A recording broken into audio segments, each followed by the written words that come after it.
Hi நண்பா, அனைவருக்குமே வணக்கம். இன்றைக்கி நான் பார்க்க போகிறது பார்த்தீங்கன்னா பைக்கோட மைலேஜை எப்படி இன்க்ரீஸ் பண்ணுறது அதை பற்றி தான் பார்க்க போகிறோம்.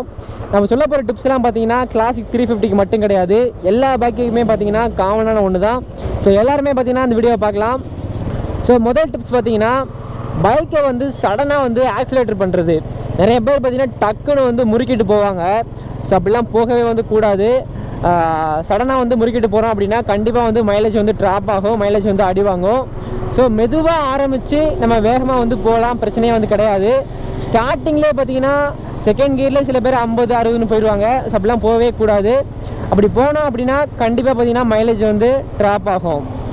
ஸோ அதே மாதிரி ஹார்டாக பிரேக் பண்ணக்கூடாது. வேகமாக போயிட்டு இருக்கும்போது சடனாக பிரேக் பண்ணவும் கூடாது. அப்படி பண்ணாலும் பார்த்தீங்கன்னா மைலேஜ் ட்ராப் ஆகும்.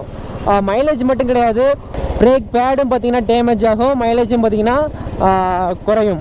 ஸோ அதனால் பார்த்தீங்கன்னா சடனாக இதை நீங்கள் பண்ணாதீங்க. சடனாக ஆக்சிலேட்டரும் பண்ணாதீங்க, பிரேக்கிங்கும் பண்ணாதீங்க, ஓகேங்களா? ஸோ அடுத்து ரெண்டாவது பார்த்தீங்கன்னா சூரிய வெளிச்சத்தில் பைக்கை நிறுத்தி வைக்கிறது. சூரிய வெளிச்சத்தில் நிறுத்தி வச்சு என்னடா ஆகும் அப்படின்னு கேட்டிங்கன்னா, நீங்கள் சூரிய வெளிச்சத்தில் பைக்கை நிறுத்துறீங்க அப்படின்னா பெட்ரோல்லாம் பார்த்தீங்கன்னா எவாபரேட் ஆகும், அதாவது ஆவியாகி மேலே போகும் அப்படின்னு சொல்கிறாங்க. நிறைய பேர் நம்ப மாட்டோம். சூரிய வெளிச்சத்தில் நிப்பாட்டினா எப்படி பெட்ரோல் எவாபரேட்டர் ஆகும் அப்படின்னு சொல்லி நம்ம நம்ப மாட்டோம். பட் சயின்டிஃபிக்காக பார்த்தீங்கன்னா அது ப்ரூவ் பண்ணாங்க. நம்ம வெயிலில் நிப்பாட்டி வைக்கிறோம் அப்படின்னா கண்டிப்பாக பைக்கோட மைலேஜ் ட்ராப் ஆகும். ஸோ நீங்கள் முடிஞ்ச அளவு வெயிலில் பைக்கை நிறுத்தாதீங்க. அதே மாதிரி எங்கேயாச்சும் ரைடு போனாலும் பார்த்தீங்கன்னா மார்னிங் டைமில், ஈவினிங் டைமில் போங்க. மதிய டைமில் அதிகமாக ரைடு பண்ண வேண்டாம். அடுத்து மூணாவது பார்த்தீங்கன்னா ஏர் ஃபில்ட்ரு சேஞ்ச் பண்ணாமலே இருக்கிறது.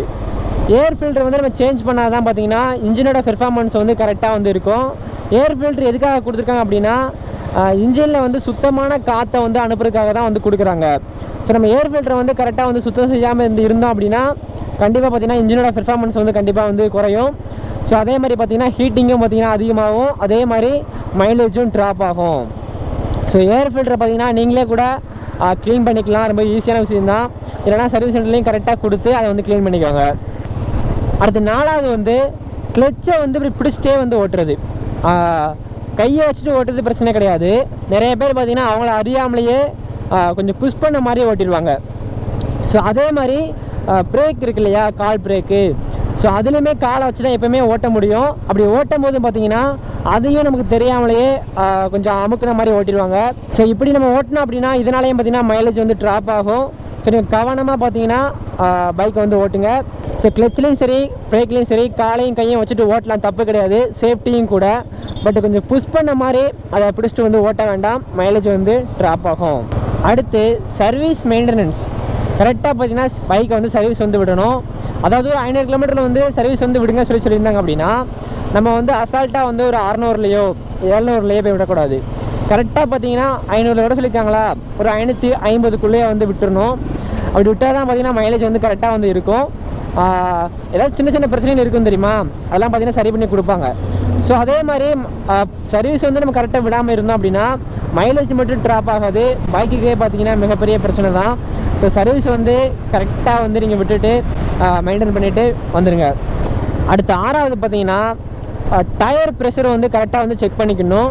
இது பார்த்தீங்கன்னா டயருக்கு நல்லது, மைலேஜுக்கும் நல்லது. இப்போ ஏர் ப்ரெஷர் கரெக்டாக இருக்குது அப்படின்னா ஒரு 2 கிலோமீட்டர் போகிறோம் அப்படின்னா அதுக்கு தக்கன பார்த்தீங்கன்னா பெட்ரோல் கம்மியாகும். இதுவே ஏர் கம்மியாக இருந்துச்சு அப்படின்னா நம்ம போகிற தூரம் அதே தான் இருக்கும், ஆனால் பார்த்தீங்கன்னா பெட்ரோலை அதிகமாக எடுத்துக்கும். அதுக்கு காரணம் பார்த்தீங்கன்னா ஏர் இல்லாதது தான். ஸோ கரெக்டாக பார்த்தீங்கன்னா ஏர் ப்ரெஷர் மெயின்டைன் பண்ணுங்கள். அப்படி மெயின்டைன் பண்ணால் தான் மைலேஜ் கரெக்டாக கிடைக்கும். ஸோ அடுத்து பார்த்தீங்கன்னா செயின் மெயின்டெனன்ஸ் கரெக்டாக இருக்கணும். செயின் கரெக்டாக க்ளீன் பண்ணி லூப் அடிச்சுக்கணும். அப்படி அடித்தா தான் பார்த்தீங்கன்னா இன்ஜின் பெர்ஃபார்மன்ஸ் கரெக்டாக இருக்கும்.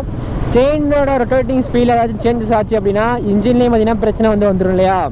ஸோ அதனால் செயினை கரெக்டாக மெயின்டெனன்ஸ் பண்ணிக்கோங்க. அந்த வீடியோ நான் போட்டிருக்கேன், எப்படி செயினை க்ளீன் பண்ணணும், லூப் அடிக்கணும் அப்படின்னு சொல்லிட்டு வீடியோ போட்டிருக்கேன், முடிஞ்சால் செக் பண்ணி பாருங்கள். ஸோ அடுத்து பார்த்தீங்கன்னா அதிகமான டிராஃபிக்கை அவாய்ட் பண்ணணும். ரொம்பவே டிராஃபிக் இருக்குது அப்படின்னா அதை அவாய்ட் பண்ணி நல்ல ரோட்டில் போக ஆரம்பிங்க. கண்டிப்பாக டிராஃபிக் ரோடை மறுக்க முடியாது, எல்லா வேலைக்கு போகிறவங்க எல்லாருமே இருப்பீங்க. ஸோ கண்டிப்பாக டிராஃபிக் ரோட்டில் போய் தான் ஆகணும்.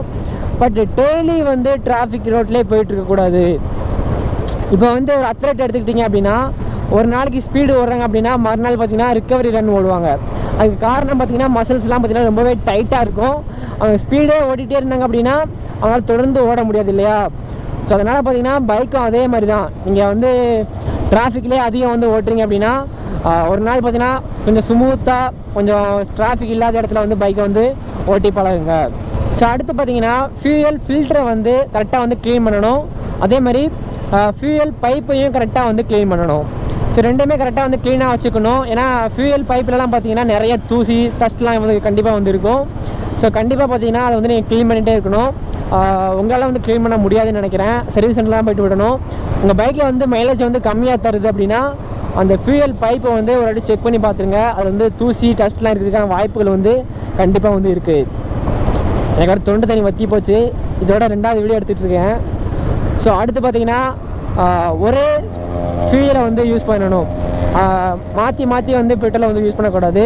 இப்போ ஒரு பிராண்டு யூஸ் பண்ணுறோம் அப்படின்னா அதே பிராண்டை வந்து தொடர்ந்து வந்து யூஸ் பண்ணுற மாதிரி பார்த்துக்கோங்க.